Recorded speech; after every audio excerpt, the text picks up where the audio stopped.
Hello friends, स्वागत है आपका एबीसी एकेडमी पर। फ्रेंड्स, आज के इस क्लास में बीएसएससी के लिए प्रैक्टिस सेट नंबर 4 आप एमबी पब्लिकेशन का देख रहे हो, जैसा कि आपने थंबनेल पर देख लिया है। देखिए, जो लोग बिहार सचिवालय की तैयारी कर रहे हैं, एक बार आप प्लेलिस्ट में आकर चेक कर लीजिएगा। आपके बिहार सचिवालय के लिए काफ़ी सारा प्रैक्टिस सेट अवेलेबल करवा दिया गया है, जो कि आपके प्लेलिस्ट बना हुआ है, वहाँ पर आप चेक करके देख सकते हैं। साथ ही साथ प्रैक्टिस सेट के अलावा और भी काफ़ी कुछ मटेरियल जैसे लूसेंट है, स्पीडी है, प्लेटफॉर्म का कुछ और भी क्लास है, सारे कुछ को अवेलेबल करवाया गया है। और भी क्लास आगे चलेगा, उसे आप देख लीजिएगा।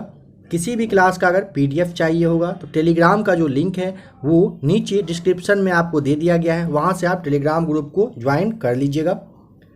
अगर टेलीग्राम को ज्वाइन करने में प्रॉब्लम आए तो स्क्रीन पर आपको नंबर शो कर रहा है, इस नंबर पर आप मैसेज करिएगा। टेलीग्राम का लिंक आपको फिर से प्रोवाइड करवा दिया जाएगा। और भी अगर कोई परेशानी आए, कोई बात हो, आप मैसेज कर सकते हैं। ठीक है, सचिवालय की तैयारी के लिए आप एक बार प्लेलिस्ट में आकर जरूर चेक कर लेंगे। काफ़ी सारा प्रैक्टिस सेट तो आपके लिए है ही। देखिए, क्वेश्चन नंबर फर्स्ट यहाँ पे बताना है आपको कि बाल गंगाधर तिलक के द्वारा राष्ट्रीयता को बढ़ावा देने हेतु अखबार जो निकाला जाता था उसका नाम क्या था। आपको पता है ऑप्शन नंबर सी हो जाएगा, केसरी था। पहले भी प्रैक्टिस सेट में अच्छे से आपको बताया गया है। देखिए, यहाँ पे आपका युगांतर दिया हुआ है ना, ऑप्शन नंबर ए समझिएगा। युगांतर वारिंद्र कुमार घोष और भूपेंद्र नाथ दत्त के द्वारा ये संपादित होता था। ठीक है, आपका जो बंदी जीवन है, ध्यान दीजिएगा, बंदी जीवन ये सचिंद्र नाथ सान्याल के द्वारा, ठीक है, यहाँ पे आपको सचिंद्र नाथ सान्याल ध्यान रख लेना है, बंदी जीवन को प्रकाशित किया जाता था, मतलब संपादक थे। और जो आपका एक ध्यान रखिएगा, और आपके जो वीडी सावरकर थे, इनके द्वारा भारतीय स्वतंत्रता संग्राम निकाला जाता था। ठीक है, यह भी आपसे एग्जाम में पूछा जाता है, इन सबको आप ध्यान रख लीजिएगा। चलिए, नंबर सेकेंड बताइए, महात्मा गांधी ने 1922 ईस्वी में असहयोग आंदोलन क्यों वापस ले लिया था, उसका रीजन क्या था। तो ऑप्शन नंबर आपका यहाँ पे सी राइट आंसर हो जाएगा। चौरा चौरी में जो हिंसा हुआ था उसी की वजह से। समझिएगा, असहयोग आंदोलन की जो शुरुआत है, सबसे पहले समझ लेंगे कि आप 1922 ना होकर के 1920 में ये स्टार्ट हो गया था। ठीक है, इस आंदोलन के दौरान ना 5 फरवरी 1922 को, डेट आपको एग्जैक्ट ध्यान रखना है, 5 फरवरी 1922 को चौरा चौरी में ना कांग्रेस और खिलाफत के द्वारा जो कार्यकर्ता थे वो सारे जुलूस निकाले थे। और वहीं पे क्या हुआ था कि मतलब पुलिस स्टेशन वगैरह में ना आग लगा दिया गया था, जिसमें टोटल अगर पूछेगा कितने पुलिसकर्मी थे जो मतलब मर गए थे, शहीद हुए थे, तो 22 आपको ध्यान रखना है। 22 मतलब पुलिसकर्मी इसमें मारे गए थे। और गांधी जी को काफ़ी ज़्यादा बुरा लगा इस चीज़ से, और इन्होंने 12 फरवरी, ठीक है, 12 फरवरी 1922 को आंदोलन वापस लेने की घोषणा इन्होंने कर दिए थे। ठीक है, इन सब पॉइंट्स को आप ध्यान रख लेंगे। नंबर थर्ड यहाँ पे बताइए, कह रहा है कि कौन सी घटना कब हुई थी, ये आपको बताना है। तो देखिए, सबसे पहले इसमें से क्या हुआ था, 7 अगस्त 1905 को स्वदेशी आंदोलन हुआ था। 7 अगस्त 1905 को स्वदेशी आंदोलन। फिर आपका जलियांवाला बाग जो है ये हुआ था आपका 13 अप्रैल 1919 को, ध्यान रख लीजिएगा। फिर आपका दांडी मार्च जो है ना, ये 12 मार्च 1930 को। और भारत छोड़ो आंदोलन आप जानते हो 8 अगस्त 1942 को हुआ था। ठीक है, इन चारों को आप ध्यान रख लीजिएगा, याद कर लीजिएगा सारे पॉइंट्स को, और यहाँ पे अपना ऑप्शन के अकॉर्डिंग आप देख लेंगे कौन सा सही होगा। चलिए, यहाँ पे बताइए किसकी शुरुआत किसके द्वारा की गई थी। देखिए, लूसेंट ऑब्जेक्टिव का जो क्लास है आपके लिए अवेलेबल है, उसे आप देखिएगा। उसमें आपको बुक और उनके ऑथर यानी कि जो संपादक वगैरह थे, बुक जो भी है, सबके बारे में क्लास दे दिया गया है, उसे आप एक बार देख लेंगे। ये सारे पॉइंट्स आपका कवर हो जाएगा। 1 या 2 क्वेश्चन यहाँ से आपका बन के हर एक प्रैक्टिस सेट में आता है, इस चीज़ को समझने की कोशिश करिएगा। देखिए, विपिन चंद्र पाल के द्वारा ना न्यू इंडिया की, ये आपका सही है। अरविंद घोष के द्वारा आपका ये वंदे मातरम हो जाएगा। ठीक है, फिर आपका जो ये उपाध्याय हैं, इनके द्वारा हो जाएगा संध्या, और मोहम्मद अली के द्वारा ये कॉमरेड की प्रकाशन मतलब कि किया जाता था। ठीक है, ध्यान रख लीजिएगा इन सारे को। नंबर 5 है, यहाँ पे मैच करना है। बताइए, चूक यानी कि हड़प जो सिद्धांत नीति है, ये किसके द्वारा लाया गया था। तो देखिए, ये आपका लॉर्ड डलहौजी के द्वारा लाया गया था। फिर आपका बंगाल का विभाजन जो हुआ था वो लॉर्ड कर्जन उस वक्त थे। फिर आपका बंगाल में दोहरा जो शासन है लॉर्ड क्लाइव के टाइम में, और सामाजिक सुधार हुआ था लॉर्ड बेंटिक के टाइम में। इन चारों को आप याद कर लीजिएगा, ऑप्शन अपना आप देख लीजिएगा। बक्सर के युद्ध के समय दिल्ली का शासक कौन था, बताइए। देखिए यहाँ पे ऑप्शन ए भी है और सी डी आपको दिखा दिया जा रहा है। 6 का आपको राइट आंसर क्या है वो कमेंट करके बताना है, ठीक है। ये आपको पहले भी बहुत बार बताया जा चुका है। बक्सर के समय में ना दिल्ली के साथ साथ कौन रहे थे बक्सर के युद्ध के टाइम में, ये आपको बताना है। इन चारों में से जो आपको सही लगे आप कमेंट जरूर करिएगा। चलिए बताइए यहाँ पे कौन सा एक है जो सुमेलित नहीं है, बताना है। ध्यान देंगे, सुमेलित नहीं है पूछा गया है। तो ये जो आपका कर्पूर मंजरी है हर्ष के द्वारा, ये आपका गलत हो जाएगा। यहाँ पे बस आपको राजशेखर कर देना है। बाद बाकी आपका जो भी ऑप्शन यहाँ पे मतलब सामने दिया हुआ है सारा कुछ सही है। मालविकाग्निमित्र जो है कालिदास के द्वारा, मुद्रा राक्षस विशाखदत्त और सौंदरांध जो आपका है ये आपका अश्वघोष के द्वारा, ये सारे सही मैच किया हुआ है। और आपको ये पहले भी अभी जस्ट बोला गया, लूसेंट की ऑब्जेक्टिव वाले क्लास में आपको बता दिया गया है। मुद्रा राक्षस नामक पुस्तक के लेखक बताना है तो विशाखदत्त के द्वारा हो जाएगा, ठीक है। देखिए कौटिल्य के द्वारा आपको ध्यान आ रहा होगा अर्थशास्त्र, वानभट्ट ने हर्षचरितम जो आपका हो जाएगा, ध्यान रखिएगा। और कलहन के द्वारा राजतरंगिणी, सबको आप ध्यान रख लेंगे। गुप्त सम्राट जिसने हुनों को पराजित किया था उसका नाम क्या है, नंबर 9 का ऑप्शन नंबर सी हो जाएगा। स्कंदगुप्त के द्वारा हुनों को पराजित किया गया था। नंबर 10 है 13वीं और 14वीं सदी में भारतीय किसान जो है वो खेती नहीं करते थे। बताना है कि किस चीज़ की खेती वो लोग नहीं करते थे। काफ़ी अच्छा खासा क्वेश्चन है, बताइए क्या होगा।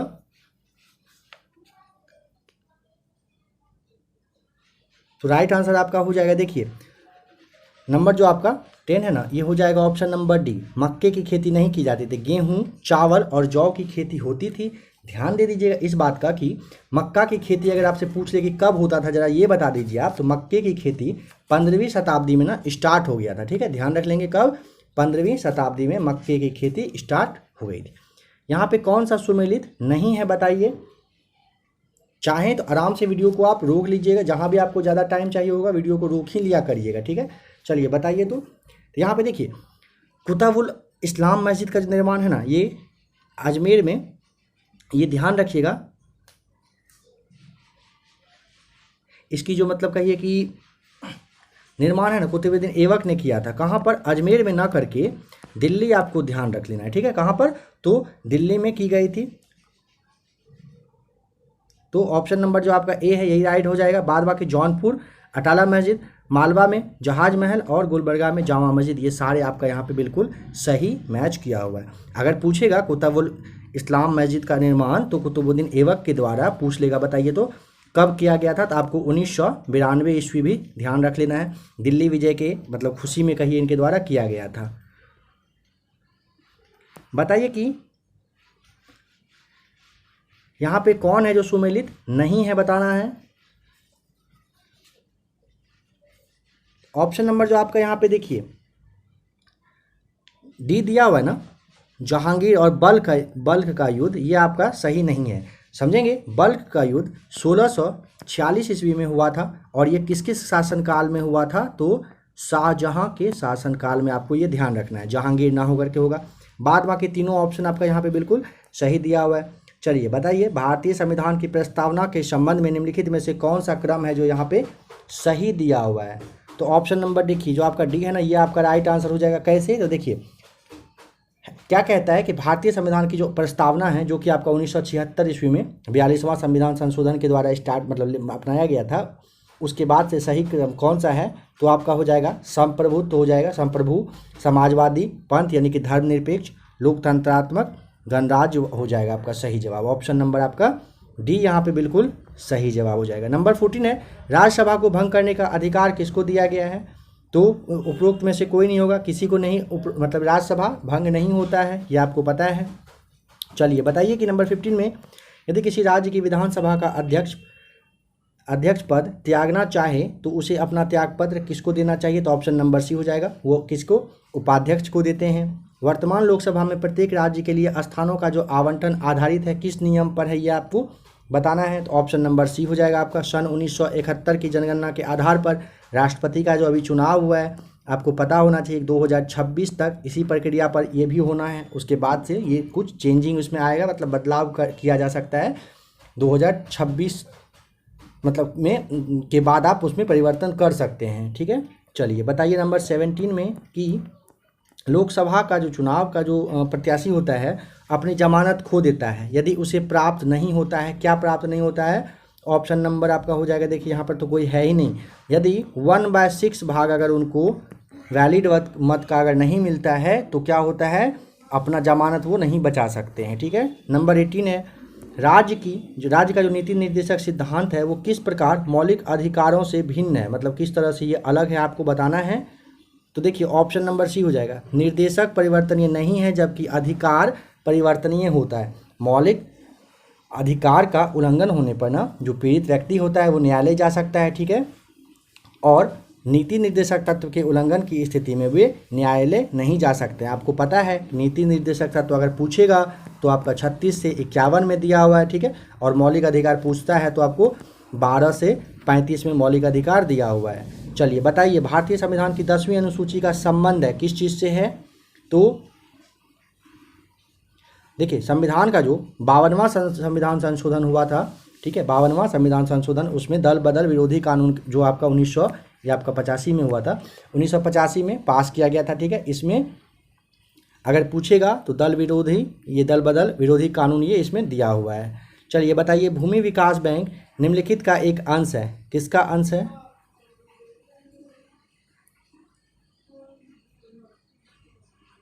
सहकारी, ये आपका जो उधार ढांचा है इसका हो जाएगा, ऑप्शन नंबर आपका यहाँ पे डी हो जाएगा राइट आंसर। ठीक है, ध्यान रखिएगा।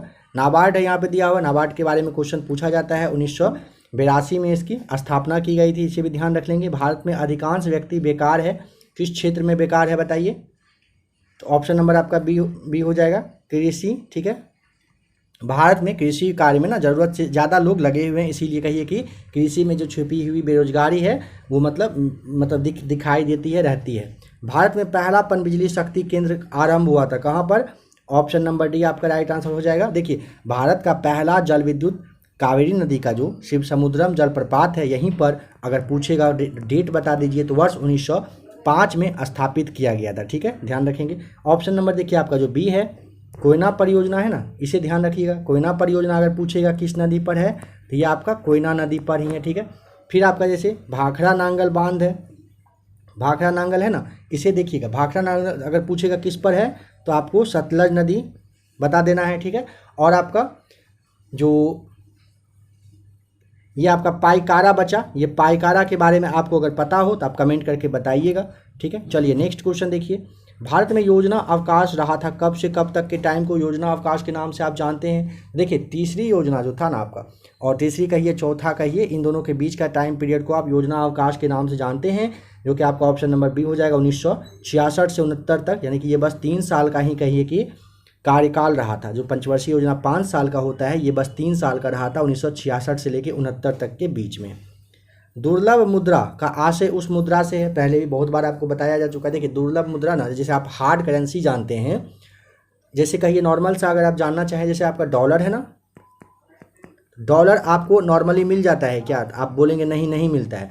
तो आसानी से जो मुद्रा अवेलेबल ना हो उसे ही आप दुर्लभ मुद्रा या दुर्लभ प्राणी जानते हैं, दुर्लभ प्राणी पक्षी के लिए यूज किया जाता है, जो अब नहीं के बराबर आपको मिले, तो इसीलिए डॉलर को भी कहा गया है। ठीक है, तो यहाँ पे आपका हो जाएगा ऑप्शन नंबर सी, विकसित देशों का है ये। ठीक है, चलिए बताइए, हरिहर क्षेत्र का मेला या सोनपुर का जो मेला आयोजित किया जाता है? ऑप्शन नंबर सी, गंगा डंकन के संगम पर होता है। पटना में स्थित विश्व प्रसिद्ध खुदा बख्श ओरिएंटल पब्लिक लाइब्रेरी की स्थापना कब की गई थी? ऑप्शन नंबर आपका बी हो जाएगा, वर्ष 1891 में किया गया था। ठीक है, पटना में स्थित वर्ल्ड फेमस खुदा बख्श ओरिएंटल पब्लिक लाइब्रेरी की स्थापना 1891 ईस्वी में किया गया था, ध्यान रखिएगा। चलिए बताइए कि अब आइए, बिहार का भूगोल यहाँ पे दिया हुआ है, इसमें से बताइए बिहार की सीमा किस देश से लगती है?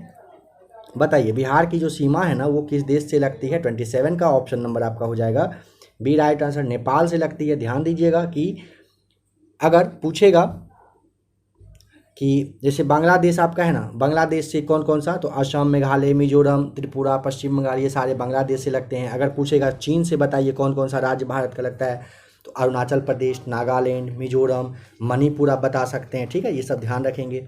बिहार जो है वो विस्तृत है कहाँ पर, तो option number A he right answer हो जाएगा, कर्क रेखा के उत्तर में बिहार है। ठीक है, ये आप ध्यान रख लीजिएगा।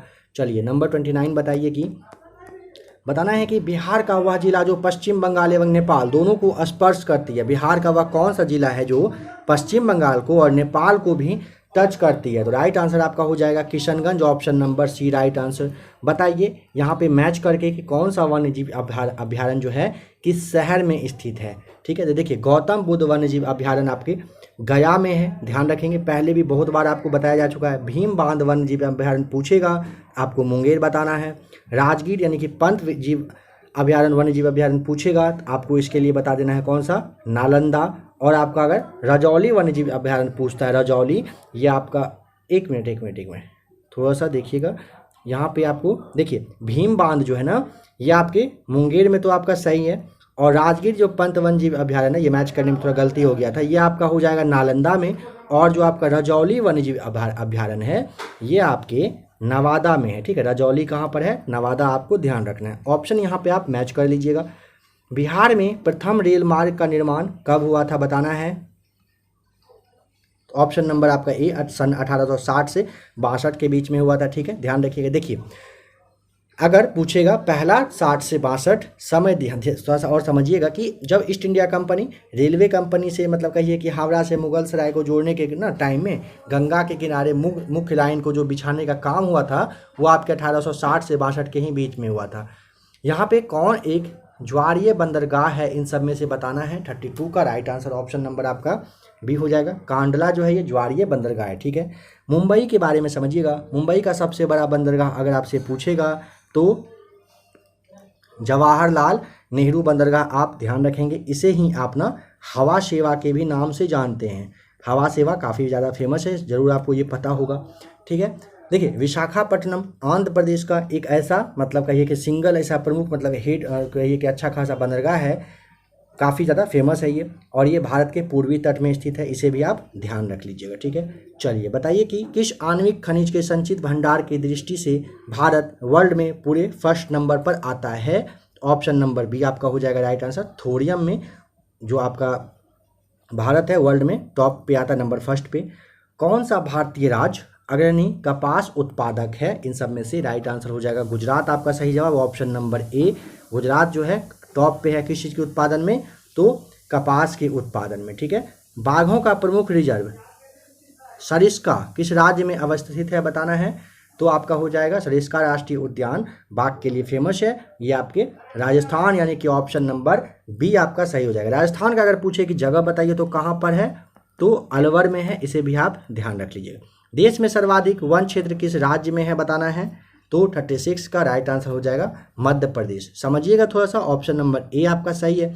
अगर पूछेगा देश में सर्वाधिक वन का जो मतलब क्षेत्र है ये कहाँ पर है, तो आपको मध्य प्रदेश बताना है। अगर पूछेगा ठीक है जैसा बताइए कितने क्षेत्रफल में ये फैला हुआ है, तो आपको बताना है कितना, 77,414 वर्ग किलोमीटर के एरिया में यहाँ पे फैला हुआ है। बट अगर पूछेगा ना कि परसेंट के हिसाब से, यानी कि राज्य की जो भौगोलिक क्षेत्रफल है उसमें परसेंट के आधार पर जरा बताइए सबसे टॉप पर कौन सा है, तो आपको बताना है कौन सा, मिजोरम। ठीक है, मिजोरम में ना ध्यान दीजिएगा, मिजोरम में अगर पूछेगा तो 85.41% वन पाया जाता है। और अगर एरिया के हिसाब से पूछेगा तो मध्य प्रदेश, परसेंट के हिसाब से पूछेगा तो आपको मिजोरम बता देना है। ठीक है, इसे आप ध्यान रखिएगा, काफ़ी ज़्यादा इंपॉर्टेंट है ये आपके लिए। ठीक है, और मध्य प्रदेश इस तरह से आप इसे समझ लेंगे। चलिए बताइए कि भारत में विशालतम लैगून निम्न में से कौन सा है, सबसे बड़ा जो है वो कौन सा है, तो ऑप्शन नंबर आपका बी हो जाएगा चिल्का वाला। देखिए भारत में विशालतम लैगून पूछेगा तो ओडिशा में जो आपका चिल्का झील है यही हो जाएगा। ठीक है, जैसे आपका ये आपका वेम्बनाड है ना, तो ध्यान देंगे वेम्बनाड केरल में है। यह भी पूछेगा आपसे कहाँ पर है, सब बता याद रखना है। पुलिकट झील पूछेगा, यह एक लैगून वाला झील है, और अगर पूछेगा कहाँ पर तो तमिलनाडु में यह आपका स्थित है। और आपका जो कोलेरू है इसके बारे में समझिए, मीठे पानी का झील है, कहाँ पर, तो आंध्र प्रदेश में है। चलिए बताइए कि भारत की सबसे लंबी अंतर्राष्ट्रीय सीमा किस देश के साथ लगती है, तो सबसे ज़्यादा आपका बांग्लादेश हो जाएगा राइट आंसर, बांग्लादेश के साथ लगती है। 4096 किलोमीटर की सीमा बांग्लादेश के साथ लगती है। प्राचीन भारत के प्रसिद्ध शासक जिसने अपने जीवन के अंत समय में जैन धर्म को अपना लिया था, कौन था वो, option number C Chandragupta Maurya ने अपनाया था। ठीक है, चलिए नंबर 40 देखते हैं फ्रेंड्स। एक बात यहाँ पे समझ लीजिएगा, 40 देखने से नंबर 40 को देखने से पहले लास्ट वाले क्लास में क्वेश्चन था, इसमें मतलब कहिए कि थोड़ा सा मतलब गलत नहीं था, बट इसे आप कह सकते हैं थोड़ा सा कन्फ्यूजन के जैसा था। सवाल था ना एक कि लोकसभा का स्पीकर का निर्वाचन किसके द्वारा होता है, ठीक है। तो शायद मेरे द्वारा बताया गया था कि संसद के सभी सदस्यों के द्वारा। तो संसद के सभी नहीं, मतलब ऐसा समझिएगा, संसद कहने का सेंस था वहाँ पे ना कि राज्यसभा नहीं था। राज्यसभा के सदस्य, समझने वाली बात है कि लोकसभा के स्पीकर को चुनाव क्यों करेंगे, उनका हेड तो उपराष्ट्रपति जो रहते हैं वही रहते हैं राज्यसभा के। तो यहाँ पे राज्यसभा नहीं होना था, लोकसभा के ही जिस सदन के अध्यक्ष को चुना जाएगा, अगर स्पेशली सदन का चुना जाता है तो उसी सदन के होते हैं। तो लोकसभा के सदन का अगर पूछेगा कि लोकसभा के बताइए कि आपका जो है, एक मिनट रुक जाइएगा, हाँ, अगर आपसे पूछा जाए कि लोकसभा के अध्यक्ष का स्पीकर का चुनाव, तो लोकसभा के सभी सदस्य के द्वारा होगा। राज्यसभा का तो यहाँ पे सवाल ही नहीं है। इस बात को आप लोगों को पता है, ये अच्छे से पता है, बट थोड़ा सा यहाँ पे कन्फ्यूजन हुआ था इसलिए आपको ये बता दिया गया। लोकसभा के अध्यक्ष का पूछेगा, स्पीकर का पूछेगा, तो लोकसभा के ही सभी सदस्यों के द्वारा किया जाता है, ना कि राज्यसभा के द्वारा, ठीक है, ध्यान रख लीजिएगा। चलिए आइए नेक्स्ट क्वेश्चन देखते हैं। अशोक के शिलालेख लिखे गए हैं, ठीक है, बताइए किस भाषा में अशोक के शिलालेख लिखे गए हैं। तो देखिए संस्कृत में बस नहीं लिखा गया, ठीक है, उसके बाद ग्रीक, अरामाइक और खरोष्ठी में लिखा ही गया। तो पहला, दूसरा, तीसरा यहाँ पे तीनों सही हो जाएगा। तो ऑप्शन नंबर जो आपका बी है ये सही हो जाएगा। दुनिया का पहला तैरता हुआ शहर कहाँ पर स्थापित किया जा रहा है, समझेंगे। तैरता हुआ शहर, ये आपसे अब आपका जो ये करंट अफेयर्स का क्वेश्चन है ये आपके लिए आ गया 41 का, बताइए राइट आंसर। तो ऑप्शन नंबर आपका सी हो जाएगा। दक्षिण कोरिया यहाँ पे आपका बिल्कुल राइट आंसर है। बताइए अक्टूबर 2021 में जारी ग्लोबल हंगर इंडेक्स 2021 में भारत को कौन सा स्थान प्राप्त हुआ है। ऑप्शन नंबर सी हो जाएगा, 101वां नंबर पे ग्लोबल हंगर इंडेक्स में भारत है। किस राज्य सरकार के द्वारा मुफ्त शिक्षा योजना की शुरुआत की गई है। ऑप्शन नंबर सी हो जाएगा, हरियाणा के द्वारा की गई है। भारत सरकार के पहले सहकारिता मंत्री कौन बने हैं। 44 का राइट आंसर आपका हो जाएगा ए, अमित शाह हो जाएगा राइट आंसर। भारत का सबसे बड़ा सोलर पार्क क्षमता 4750 मेगावाट का है, ये कहाँ पर बनेगा बताना है। तो ऑप्शन नंबर आपका हो जाएगा बी राइट आंसर, गुजरात में। हाल ही में बिहार के किन जिलों में फ्लोटिंग सोलर पावर प्लांट बनाया जा रहा है। 46 का राइट आंसर ऑप्शन नंबर आपका दरभंगा में भी बन रहा है और सुपौल में भी बन रहा है। तो ऑप्शन देखिए ये डी आपका है ना, ए और बी दोनों आपका यहाँ पे सही हो जाएगा। बिहार के गोपालगंज जिले में बने दीदी की रसोई का उद्घाटन 9 अगस्त 2021 को किनके द्वारा किया गया। 47 का राइट आंसर ऑप्शन नंबर आपका बी हो जाएगा राइट आंसर, नीतीश कुमार के द्वारा किया गया। खेल कूद में उत्कृष्टता के लिए कौन सा पुरस्कार दिया जाता है। ऑप्शन नंबर आपका बी हो जाएगा, अर्जुन पुरस्कार। रोमा सिंह विद लाइफ नामक पुस्तक के लेखक बताइए कि कौन है। ऑप्शन नंबर ए हो जाएगा राइट आंसर, देवानंद के द्वारा ये लिखा गया है। नंबर 50 है, निम्नलिखित में से किस देश की मुद्रा येन है। नंबर 50 का राइट आंसर ऑप्शन नंबर आपका ए हो जाएगा, जापान। ठीक है, देखिए यहाँ पे जो आपका खेल से एक सवाल था ना, एक बात आप लोग समझ लेंगे, जो लोग को पता है अच्छी बात है। आज के डेट में यानी कि आज कितना 24 है ना, 24 जुलाई को आज के दिन में जो आपके नीरज चोपड़ा हैं गोल्ड मेडलिस्ट, जिनको गोल्ड मेडल मिल चुका है, इनके द्वारा फिर से एक मैच आज खेला जा रहा है। और हो सकता है कि आज जब तक मैं आप इस क्लास को देख रहे होंगे शायद वो गोल्ड मेडल जीत चुके होंगे। मनाइए, उनके लिए प्रे करिए कि वो गोल्ड मेडल जीते, काफ़ी ज़्यादा अच्छा रहेगा। ठीक है, कौन सा अभी खेल चल रहा है अगर आपको ये पता हो तो बताइएगा। गोल्ड मेडल जो लेने वाले हैं इतना समझ लीजिए कि जो भी टूर्नामेंट, जो भी वर्ल्ड लेवल का चैंपियन वो चल रहा है, अभी मैच चल रहा है, वो उस मतलब मैच में कहिए कि भारत अभी तक एक भी गोल्ड मेडल नहीं लिया है। आपको बताना है कि वो कौन सा मैच है। चलिए 51 बताइए, हैलोजन के बाह्यतम कोश में कितने इलेक्ट्रॉन होते हैं। थोड़ा सोच समझ कर जवाब दीजिएगा, राइट आंसर क्या होगा। तो ऑप्शन नंबर आपका डी हो जाएगा राइट आंसर। हैलोजन के बाह्यतम मतलब बाहरी कोश में अगर पूछेगा 7 ध्यान रख लीजिएगा कि इलेक्ट्रॉन होते हैं। ठीक है, यहाँ पे एक दो बात समझिए, आवर्त सारणी के वर्ग में अगर टोटल पूछेगा आपको तो आपको 17 बताना है। ठीक है, देखिए आवर्त सारणी के वर्ग में 17 में से टोटल 5, जिनमें से कि फ्लोरीन, आपका क्लोरीन, ब्रोमीन, आयोडीन, आपका फिर एस्टेटीन हो जाएगा। इन सबों को ना आप हैलोजन के नाम से ही जानते हैं। ठीक है, ये बात भी आप ध्यान रख लेंगे। चलिए नंबर 52 देखते हैं, बताइए निम्न में से कौन सी जल में घुलनशील विटामिन है, इन सब में से कौन सा जल में घुलता है, ठीक है। तो विटामिन जो आपका ये सी है ना, ये जल में क्या है, घुलनशील है। देखिए विटामिन आपका ए, के, डी और एक आप जान लीजिए ई, ये चारों को छोड़कर जो भी बचते हैं ये सारे जल में घुलने वाले हैं, ठीक है। मतलब इन चारों को ध्यान रखेंगे, ए डी ई के को छोड़कर बाद बाकी जो भी आपका बचता है ये वो सारे क्या होते हैं, जल में घुलनशील है, ठीक है। और ये जो है आपके वसा में घुल जाते हैं, घुलनशील होते हैं, ठीक है। चलिए बताइए कि शरीर के किस अंग का संबंध सूखा रोग, जैसे आप रिकेट्स के नाम से जानते हो, इसका संबंध है। 53 का right answer option number A हो जाएगा, हड्डियों से। एक फ्यूज निम्न में से किसके विद्युत परिपथ की सुरक्षा करता है? ऑप्शन नंबर आपका यहाँ पे ओवरलोडिंग जो होता है, जिसे आप कहते हैं अतिभारण, ठीक है। अतिभार मतलब समझ गए, ज़्यादा भार होना, यानी कि ओवरलोडिंग, इसी से सुरक्षा करता है। समुद्र में नदी की अपेक्षा तैरना आसान होता है, क्यों होता है? क्योंकि ना समुद्री जल में ना लवणता पाई जाती है, ठीक है। और सर्वाधिक लवण यानी कि आपका जो NaCl होता है इसमें यही होता है, और इसी कारण से क्या होता है, समुद्र का जो जल का घनत्व है वो ज़्यादा हो जाता है, ठीक है। इसीलिए क्या होता है, समुद्र में तैरना बहुत ही ज़्यादा आसान रहता है किसी भी इंसान के लिए। तो ऑप्शन नंबर ए हो जाएगा, समुद्र का जल क्या होता है, नमकीन होता है, इसी वजह से। एक सुई पानी में डूब जाती है जबकि लोहे से बना जहाज पानी पर तैरता है, क्यों तैरता है? क्योंकि ना ऑप्शन नंबर जो आपका देखिए डी है ना, सुई की अपेक्षित घनत्व उसके द्वारा हटाए गए पानी के अपेक्षित घनत्व से अधिक होता है। Option number D right answer है। मिट्टी का तेल पानी के ऊपर इसलिए तैरता है, क्यों तैरता है बताइए? क्योंकि ना ऑप्शन नंबर जो आपका बी है, उसका घनत्व पानी के घनत्व से क्या होता है, कम होता है। फ्रेंड्स जहाँ भी आपको टाइम चाहिए होगा वीडियो को आप आराम से क्या करेंगे, रोक लिया करेंगे, ठीक है।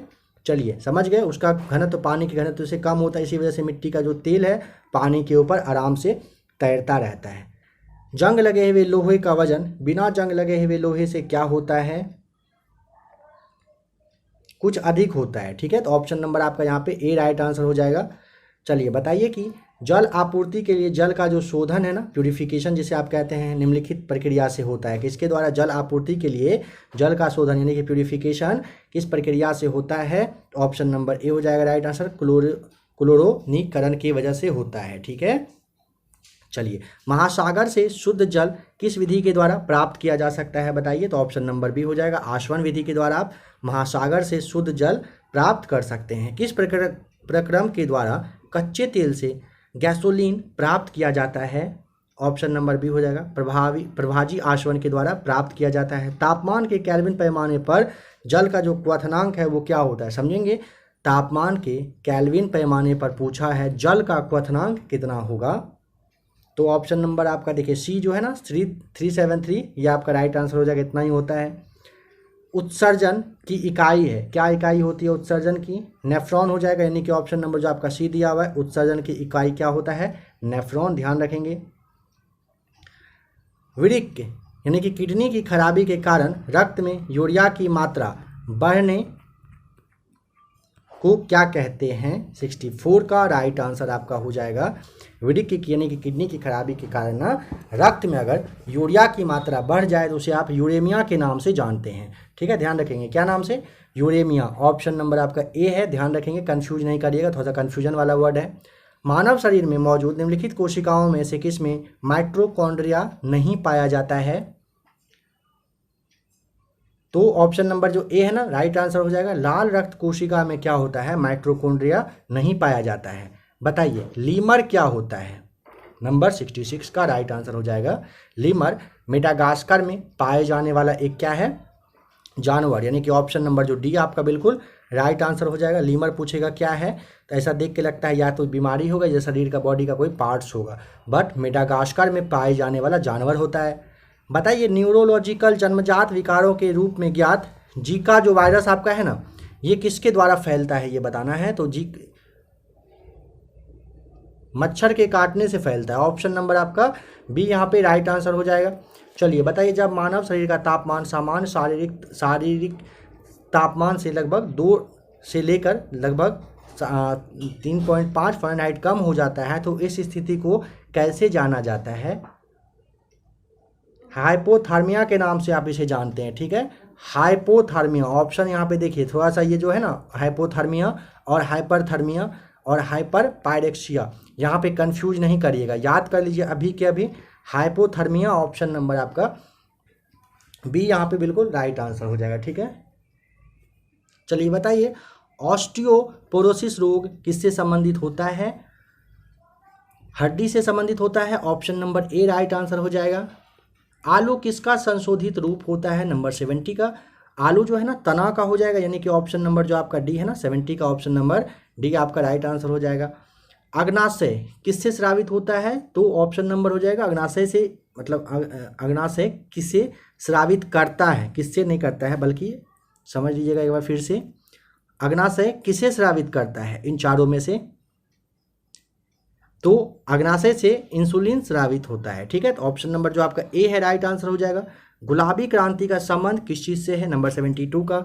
तो गुलाबी क्रांति का संबंध प्याज से है, तो आपका ऑप्शन नंबर डी यहाँ पे राइट आंसर हो जाएगा, ठीक है।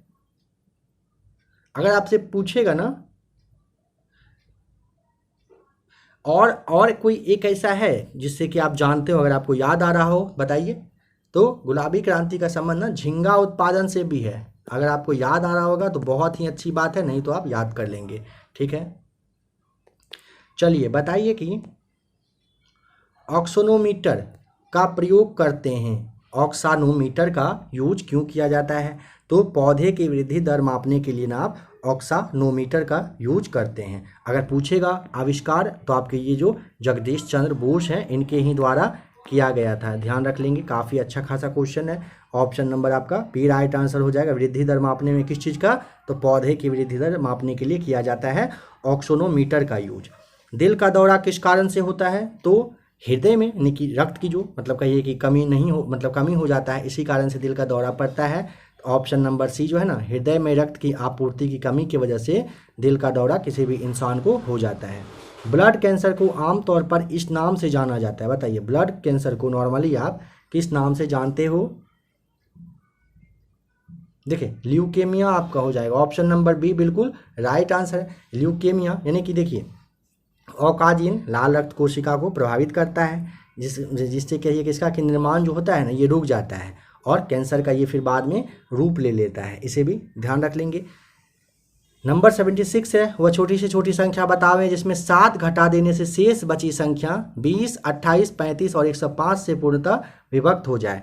तो इसका आराम से ये फॉर्मूला ट्रिक क्या होता है, जैसे आप 20, 28, 35 और 105 का आप एलसीएम निकाल लीजिएगा, ठीक है। इस चारों का एलसीएम आपको निकालना है। एलसीएम इसका आपका क्या आएगा? तो आपका आ जाएगा जो भी आता है, मान लीजिए कुछ भी, मानना मतलब मानना है, मान लीजिए आपका आ रहा है 500, ठीक है। इसमें आप बस क्या करिएगा, 7 को आपको ऐड कर देना है, जो आपका होगा वही आपका राइट आंसर हो जाएगा, ठीक है। ये आपका 76 का मैथ्स का क्वेश्चन, समझिए बताया नहीं गया, बस हल्का सा आपको इसके बारे में बोल दिया गया। देखिए 76 नंबर से आपका मैथ्स और रीजनिंग का क्लास है। जुलाई के लास्ट होते होते यानी जुलाई खत्म होते होते आपको मैथ्स और रीजनिंग का दोनों का क्लास आपके लिए अवेलेबल हो जाएगा, ठीक है। थोड़ा सा आपको और वेट कर लेना है। अभी आप एमबी पब्लिकेशन का प्रैक्टिस सेट नंबर आपने देखा, इसके बाद नेक्स्ट क्लास आप देख लीजिएगा, बहुत ही जल्द मैथ्स का क्लास स्टार्ट हो जाएगा। कुछ दिनों पहले जो लोग इस चैनल पर पहले से जुड़े हैं उनको पता होगा लूसेंट ऑब्जेक्टिव, स्पीडी साइंस, साथ ही साथ कहिए कि और भी काफ़ी सारा प्रैक्टिस सेट था आपके लिए, जैसे कि मैं ये आपका साइंस का प्लेटफॉर्म का साइंस का क्वेश्चन वो प्रैक्टिस सेट है, वो सब भी करवाया जा रहा था, बट टाइम की कमी होने की वजह से, कुछ और प्रॉब्लम की वजह से क्लास आपका कंटिन्यू सही से नहीं आ रहा है। थोड़ा सा वेट करना है, इस महीने के लास्ट तक, यानी कि आप यकीन मानिए 30 जुलाई तक में आपका क्लास हो सकता है फिर से प्रॉपर वे में चालू हो जाएगा। मैथ्स का क्लास भी आपको पर डे मिलेगा, यकीन रखिएगा पर डे मिलेगा आप लोग को, थोड़ा सा और वेट कर लेना है, ठीक है। अगर आपको क्लास अच्छा लगा होगा तो आप आराम से अब वीडियो को लाइक कर सकते हैं। बिहार सचिवालय की तैयारी के लिए आप चैनल को सब्सक्राइब भी कर सकते हैं। कुछ दिनों पहले 20 जुलाई को आप लोगों को पता है कि बीएसएससी के ऑफिस के बाहर प्रोटेस्ट हुआ था, वहाँ पे जाने पे पता चला हो सकता है एग्ज़ाम आपका, लास्ट वाले भी क्लास में बोला गया था, हो सकता है एग्ज़ाम में फिर से 8 साल भी लग जाए। अगर आप लोग निश्चिंत होकर सोए रहेंगे तो 8 साल लगेगा, या नहीं एक्टिव अगर रहेंगे तो हो सकता है आपका सितंबर में, अक्टूबर में भी एग्ज़ाम हो जाए। अक्टूबर या नवंबर में तो होना ही है, बट हो सकता है उसके पहले भी हो जाए, क्योंकि बीएसएससी जो है काफ़ी ज़्यादा एक्टिव है, सारा कुछ को अपने आप को मतलब कहिए कि तैयार करने में लगा हुआ है। बहुत ही जल्द आपके लिए नोटिफिकेशन आएगा, एग्ज़ाम का डेट आएगा, एडमिट कार्ड आएगा, आपका एग्ज़ाम ले लिया जाएगा। जो भी लोग अभी बिहार सचिवालय की तैयारी कर रहे हैं, काफ़ी अच्छे से पढ़ाई करिए। पढ़ाई कुछ इस तरीके से करिए जब आपको लगे 1 महीने बाद एग्ज़ाम है, क्योंकि आपको पता है बीएसएससी जो आपका 3rd सीजीएल है, ये आपके ग्रेजुएशन लेवल पे है। अगर आपका इसमें जॉब करना है, आप लोगों को अगर इसमें जॉब करना है, तो आपको काफ़ी ज़्यादा हार्ड मेहनत करना पड़ेगा। ऐसा नहीं है कि एक प्रैक्टिस सेट जो अभी आप देख रहे हो या थोड़ा बहुत ऐसे वैसे पढ़ के आपका काम चल जाएगा, अगर आप ये सोच रहे हैं तो आप भ्रम में जी रहे हैं।